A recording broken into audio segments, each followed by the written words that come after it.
بله مثلا دو حديثة شان أفرمي حرام دياره وحلال دياره لكن شان مشتبهات بله أما حديث غير تريان هي أفرمي خواي جورا اللي هم يشد يدن بو إيوازي لكن شوية بله وأول شيء كباسي يقولوا وجه جيك مثلا يدو ليه بيكون بله شو اللي مدوانة تزين يعني هذه شكل دو حديثك دجاياتي يعني حديثك هي كميان پیغمبر فرمي صلى الله عليه وسلم الحلال بين والحرام بين حلال دياره واتخوا ولقد پیغمبر صلى الله عليه وسلم رونيان كردوتو حرام كانش دياره خوا پیغمبر صلى الله عليه وسلم رونيان كردوتو وبينهما مشتبهات لا يعلمهن كثير من الناس هندي اشتيش هي مشتبهه يعني زورك لخلق نايزانه بلام هندي كان يزانه يعني شلون زاني مشتبهه شلون زاني مشتبهه شتيك جمانت يا هي پیغمبر فرمي صلى الله عليه وسلم البر حسن الخلق شاكا روج جوانيه اي جناح تشيا والاثم ما حاك في صدرك جناح ويك لدلتا خورين يقدرس بك وكرهت ان يطلع عليه الناس وبيش الناخوش بك خلق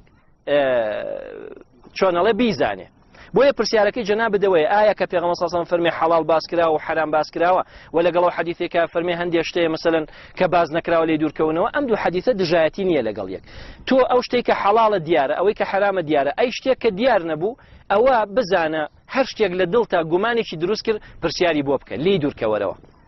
بۆ نمونە جاروێ کابرا تەلەفۆنەکە مامەساوە زەحمەت نەبێ ئەم سیارە علوجانە حەڵاڵە یا حرامە مامەساوە زەحمەت نەبێ لفلان شون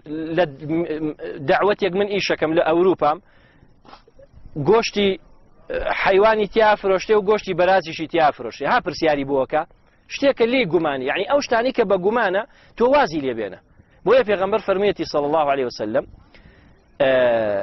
أفرمي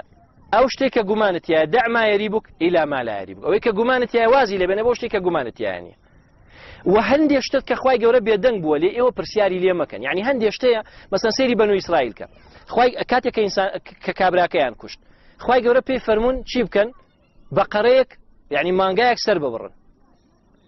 ايو انتيان مانگاكا بو نمونه رنگي چون بي نازانم تمني چی بي چون نبي ابن عباس فرمي والله اگر هر مانگايك سر ببريا ايشكي خويا نبيكا بو خوي جورا فرمي لا تسالوا عن اشياء ان تبد لكم تسؤكم هندي اشتي او اند برسياري لنا كان اگر بوتان روم بو زررتان بيجين يعني مسلمان با بمعنى يقدر يجدادر نبي